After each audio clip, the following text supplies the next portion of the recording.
mang hen phật thầy na in nay than phiêu vô đầm kim sinh in cái lem mu về tay khô vạ mà sắp bên ate lê khăng đắm cung hiền cùng tha tế thong lung cùng pha hiền lăng vang pha hiền bộ đi khô mà xa cả lăng đổ về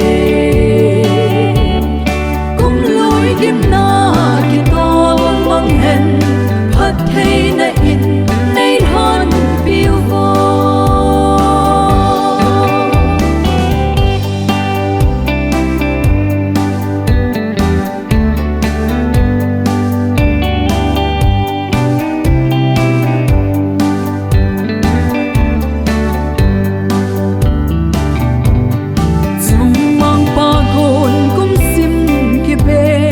ngày tôn số pi để ho